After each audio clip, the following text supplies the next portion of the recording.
cette classe sur la suite du Srimad Bhagavatam. Aujourd'hui, nous allons lire le verset 29, chapitre 4 du 3e chant. Avant de parler, j'implore les bénédictions de mon maître spirituel, de Srila Prabhupada, de toute la filiation spirituelle et de tous les dévots assemblés pour pouvoir glorifier Krishna aujourd'hui.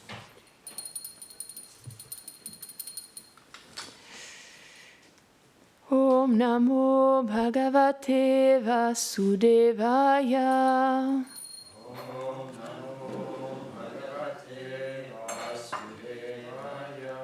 Om Namo Bhagavate Vasudevaya.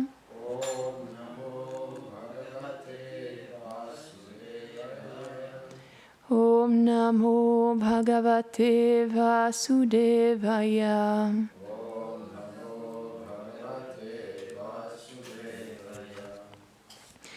Shri Shuka Uvacha.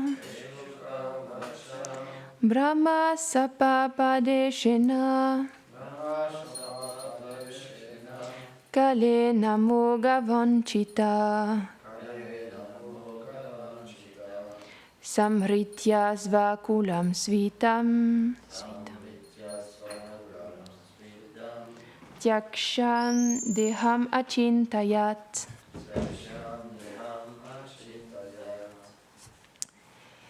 Shri Shuka dit: la malédiction des brahmanas n'était seulement qu'un prétexte ou une cause lointaine. Tout fut accompli par la volonté de Shri Krishna, qui est la cause immédiate. Le Seigneur pensa qu'avant qu'il ne quitte ce monde, il devait faire disparaître son entourage, à savoir les membres infiniment nombreux de sa dynastie. Commentaire.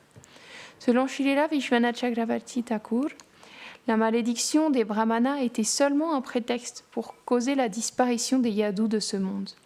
Le Seigneur, dont le désir de ne pas être entravé par le temps, décida de retirer son clan par ce moyen. Il pensa à renoncer à un corps qui s'était étendu au-delà de ses limites. Bien que sa forme soit faite d'éternité, de connaissance et de félicité transcendantale, elle s'était prolongée dans le sens qu'elle était visible aux yeux des gens du monde matériel. Dans ce verset, les mots Tyakshan Deham ne peuvent signifier que le Seigneur abandonna son corps et mourut, puisque sa forme est faite d'éternité, de connaissance et de félicité. De plus, le Seigneur et sa forme ne font qu'un. Krishna ne revêt pas un corps comme les âmes conditionnées.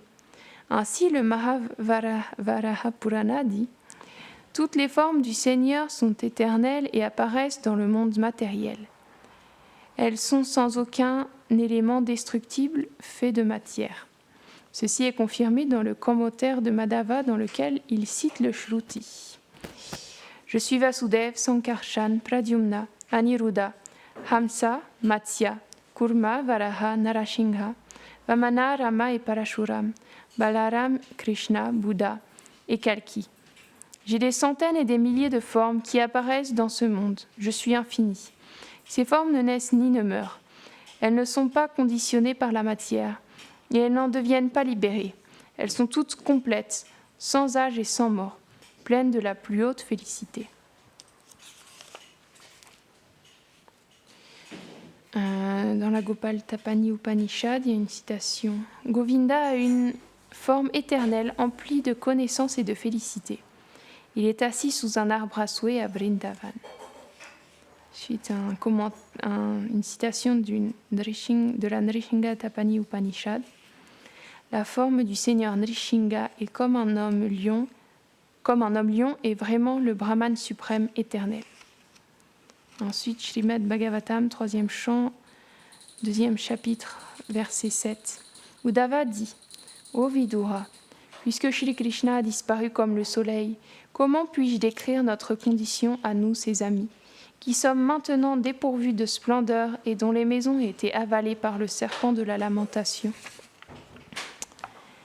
puis une citation du Srimad Bhagavatam, encore 3, 2, 11. Comme l'objet charmant de la vision des dévots, Shri Krishna montra sa belle forme attractive à ceux qui n'étaient pas fiers de leurs austérités et de leurs acquisitions matérielles. Puis il disparut de leur regard avec cette belle forme transcendantale. Fin de citation. Il y a beaucoup de déclarations dans le Shruti, la littérature védique originale, et le Smriti, les corollaires des Védas, montrant que le Seigneur a une forme éternelle. Ainsi, nous ne devons pas penser que ce verset explique que Krishna abandonna son corps. Ce serait en contradiction avec les déclarations précédentes et suivantes. Les personnes qui acceptent une telle interprétation fausse ont une mauvaise mentalité à cause de cela, elles voient le nectar du pur amour de Dieu s'éloigner d'elles. Om Agyanatimirandasya Gyananjana Sharakaya Chakshurun Miritam Yena Tasmai Shri Gurave Namaha Shri Chaitanya Manobishtam Stapitam Yena Bhutare Svayam Rupa Karamayam Dadati Svaparantikam He Krishna Karuna Sindhu Dinabandhu Jagatpate Gopesha Gopika Kanta Radha Kanta Namostute Tapta Konchana Gorangi Radhe Vrindavaneshwari Vrishabhanu Sutedevi Pranamami Hari Priye Jai Shri Krishna Chaitanya Prabhu Nityananda Shri Advaita Gadadhara Shri Vasadi Gaura Bhakta Vrinda Hare Krishna Krishna Krishna Hare Hare Hare Rama Rama Rama Hare Hare Vrindaye Turasi Devyaye Priyaye Keshavasyacha Krishna Bhakti Pradedevi Satyavati Namo Namaha Vancha Kalpatarubhyascha Kripa Sindhubhyaivacha Patitanam Pavanebhyo Vaishnavebhyo Namo Namaha Namam Vishnupadaya Krishna Prashtaya Bhutare Srimate Bhaktivedanta Swaminiti Namine Namaste Sarasvate Deve Gauravani Pracharine Nirvishesha Shunyavadi Paschatya Reshatarine. Dans ce verset et dans le commentaire, il est longuement expliqué et cité plein de fois de quelle manière le Seigneur, bien qu'il apparaisse dans ce monde, jamais il n'est touché par la matière.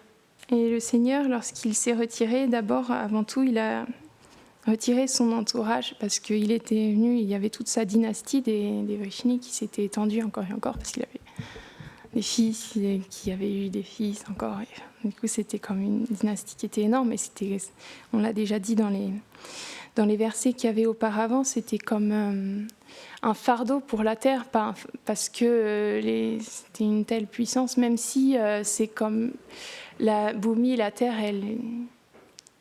c'est comme c'est expliqué dans le Srimad Bhagavatam, c'est comme quand une femme porte des bijoux qui sont lourds, elle ressent pas ça comme un fardeau, mais ça reste pas moins que ça fait un certain poids sur elle. Donc du coup, Krishna, il a retiré toute sa dynastie et il s'est retiré comme ça de ce monde. Mais il a laissé derrière lui tous ces divertissements dont on parle encore et encore aujourd'hui, que les sages n'arrêtent pas de répéter. Et donc, parce que ces divertissements, finalement, il est présent dans ces divertissements et par l'association, par l'écoute de ces divertissements, on peut peu à peu se purifier. Et le fait est que le mental, dans ce monde, il peut nous emmener n'importe où. Parce que le mental, c'est expliqué, Arjuna, il dit le mental, il est il est plus difficile à contrôler que le vent même.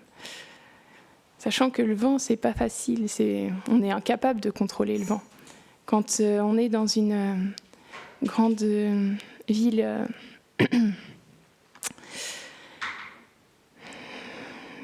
on a beau être dans un endroit hyper évolué, ou je sais pas, la plus bien, à New York, qui est une des grandes villes du monde et qui est dans, enfin bref, ça va être trop vite. Bref, on a beau avoir la technologie la plus avancée, on a beau avoir tout ce qu'il faut, quand il y a une tornade qui vient, qu'est-ce qu'on peut faire à part évacuer les lieux ? Il n'y a pas d'autre moyen, on peut pas faire grand-chose. On a beau avoir ça montre à quel point on ne peut pas contrôler les éléments quand les éléments matériels ils se déchaînent, quand le vent il se déchaîne. On n'est pas capable de faire quoi que ce soit, même malgré toutes nos avancées. Et alors, que dire du mental ? Le mental, il est encore plus difficile à contrôler que le vent. Donc c'est comme... on peut s'imaginer à quel point c'est une tâche qui est au-delà de nos capacités finalement. Dans la Bhagavad Gita encore, il est dit que c'est grâce à l'intelligence qu'on peut contrôler le mental. Mais il faut cultiver cette intelligence parce que si elle n'est pas assez forte, on se laissera simplement emmener par notre mental à droite et à gauche sans pouvoir le maîtriser. Et ça fait que, en fait, dans ce monde, on cherche tous à être libres. Mais on ne sait pas vraiment ce qu'est la liberté parce qu'on a beau, même si on n'avait plus aucune règle à suivre, on serait toujours soumis à notre mental, à nos sens, etc. Et donc, on ne s'en rend pas forcément compte quand on n'a pas cette connaissance-là, finalement. Mais on ne fait que courir après la satisfaction des sens et on est complètement contrôlé par l'illusion. Et de cette manière, ce n'est pas vraiment une liberté, alors que lorsque l'intelligence contrôle le mental, lorsqu'on cultive l'intelligence. Comment on cultive l'intelligence ? En s'associant avec des personnes qui l'ont cultivée, cette intelligence, à travers l'association physique, à travers leurs écrits, à travers leurs enseignements, leurs instructions. C'est comme ça qu'on peut apprendre à cultiver cette intelligence. Et finalement, à permettre à ce mental d'obtenir un goût supérieur. Et lorsqu'il goûte, à force de s'associer de cette manière-là, le mental il commence à goûter à la supériorité de tout ce qui a trait à Krishna, ses divertissements, ses noms, etc. C'est comme ça que finalement il peut être captivé, et au lieu d'être notre ennemi qui va nous attirer dans tous les sens, qui va toujours même nous éloigner de la vérité, parce que tant qu'on suit nos sens, on s'éloigne de ce qu'on est véritablement. À ce moment-là, au lieu d'être notre ennemi, il sera notre ami, parce qu'il sera simplement attiré par les gloires de Krishna, parce qu'il aura goûté à quelque chose qui est supérieur. Donc ça montre à quel point il peut à la fois être notre ennemi, mais aussi devenir notre meilleur ami finalement quand on apprend à le cadrer et à faire en sorte qu'il soit peu à peu de plus en plus captivé par le nectar des gloires de Krishna. Et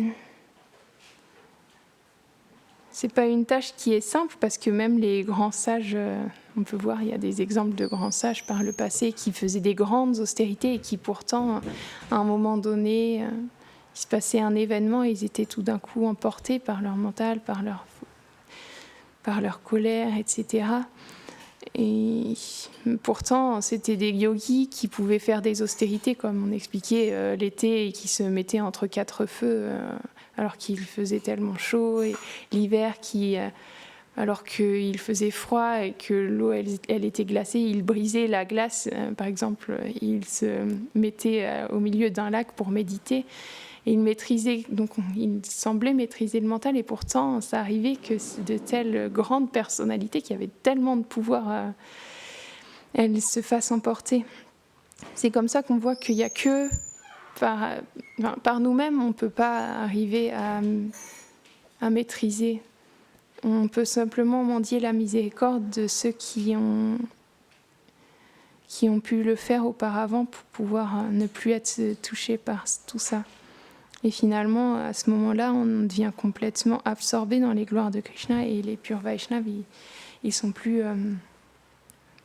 affectés par toutes ces désignations matérielles. Et quand ils sont complètement détachés de ce monde, il n'y a plus rien qui a d'attrait pour eux. Il y a juste leur service pour Krishna qui a une importance. On peut voir les Goswamis, par exemple, Rupa et Sanatan Goswami, ils avaient eu accès à tellement de biens matériels, ils avaient eu accès à la renommée, à la richesse, ils avaient entièrement tout abandonné pour le service de Krishna. Ils ont tout laissé derrière, parce qu'ils avaient une très bonne position, mais ils n'ont pas une seule seconde hésité, ils voulaient juste aller servir Chaitanya Mahaprabhu. Et un jour, il y a un pandit même qui est venu, un Digvijay, c'est ça, qui faisait c'est à cette époque-là en Inde, c'était le grand c'était très à la mode de faire des discussions, des débats philosophiques. Et donc, lui, il était très fameux parce qu'il avait battu tellement de personnes aux alentours. Il se considérait vraiment comme imbattable, on va dire, dans ses joutes philosophiques. Et il a entendu parler de Rupa et Sanatan Goswami, et il a voulu les défier. Donc il leur a envoyé un message, et Rupa et Sanatan Goswami, ils n'étaient pas intéressés une seule seconde par la renommée ou par ce combat voilà. Ils ne voulaient pas perdre de temps avec ça. Ils n'avaient pas envie. Donc qu'est-ce qu'ils ont fait? Ils ont dit non, d'accord, on accepte qu'il a gagné, sans même avoir fait le débat. Ils ont dit bon, d'accord, il a gagné, c'est bon. Et puis il était surpris, mais il était content. Il leur a dit alors, faut que vous signiez ce papier-là. Enfin, je ne sais pas si c'est un papier. Bon, bref. Ils ont signé quelque chose qui prouvait comme quoi il avait gagné dans son débat philosophique contre Rupa et Sanatan Goswami. Parce qu'ils n'étaient pas du tout intéressés par ça. Ils étaient vraiment juste absorbés dans leur service pour le Seigneur et à Vrindavan, et le reste, ça ne les intéressait pas. Et quand Jiva Goswami, Jiva Goswami, c'était leur neveu, donc il était beaucoup plus jeune qu'eux. Et il savait qu'ils avaient fait ça juste par humilité, parce qu'ils étaient tellement humbles qu'ils ne voulaient pas se montrer comme ça, prendre une position, etc. Et donc, lui, ça l'avait touché, et il ne voulait pas que ses chers Rupa et Sanatan Goswami soient comme ça bafoués par quelqu'un, parce qu'il savait qu'ils avaient largement la connaissance pour battre ce Digvijay. Alors il l'a contacté, et il lui a dit que lui, il voulait débattre contre lui. Et donc, ce pandit, il a accepté. Et ils se sont rencontrés, et Jiva Goswami, il l'a complètement battu. Et il était surpris, le Digvijay, parce qu'il était très jeune, il ne pensait pas qu'il allait se faire battre comme ça par Jiva Goswami, mais il a été complètement défait. Et Jiva Goswami, il est allé voir Rupa et Sanatan Goswami. Mais ils n'étaient pas satisfaits de son service, parce qu'ils ont dit que les personnes qui veulent simplement prouver leur position et faire comme un show de leur capacité, elles n'ont pas leur place à Vrindavan. Ils lui ont dit ça. Ils n'étaient pas satisfaits du tout de ce qu'il avait fait. Pourtant, lui, c'est les divertissements des Vaishnavas. Ça, lui, il l'avait pas fait dans une mauvaise intention, et il voulait faire ça pour les défendre, mais à travers ça, il voulait... Rupa et Sanatan Goswami, ils lui ont dit que c'était pas la mentalité qu'il fallait avoir à Vrindavan. On n'est pas là pour montrer ses propres capacités. C'est pas comme ça que ça marche. Alors ils lui ont dit, tu n'as pas ta place à Vrindavan. Et donc il est parti de Vrindavan. Et ce qu'il a fait, c'est il s'est éloigné. Il est allé dans à ce moment-là, il disait dans un trou de crocodile. Donc voilà. Ça doit être Trop de crocodiles, c'est ça. Et il chantait simplement, il ne buvait plus, il ne mangeait plus. Et au bout d'un moment, Sanatan Goswami il a entendu parler de la condition de Jiva Goswami. Et il a fait le chemin jusqu'à lui, il est parti de Vrindavan, et il est allé le voir. Et il l'a pris dans ses bras, à ce moment-là, il avait perdu tellement de poids parce qu'il ne mangeait plus du tout. Il était simplement en train de chanter. Donc il l'a pris et il l'a ramené jusqu'à Vrindavan. Il a dit à Rupa Goswami, regarde, accepte. Il fallait le réaccepter parce qu'il n'avait pas fait ça avec un mauvais sentiment et voir la condition dans laquelle il était, il ne pouvait pas juste rester insensible. Et donc ça montre à quel point c'est intéressant de voir que Jiva Goswami, quand il a voulu défendre Rupa et Sanatan Goswami en face du Digvijay, mais quand Rupa et Sanatan Goswami ils l'ont châtié pour ce qu'il avait fait, pas une seule seconde il s'est défendu, il a juste accepté, il a suivi leur désir, il a simplement parti de Vrindavan sans se défendre. C'est tellement un exemple élevé parce qu'on ne peut pas imiter ça.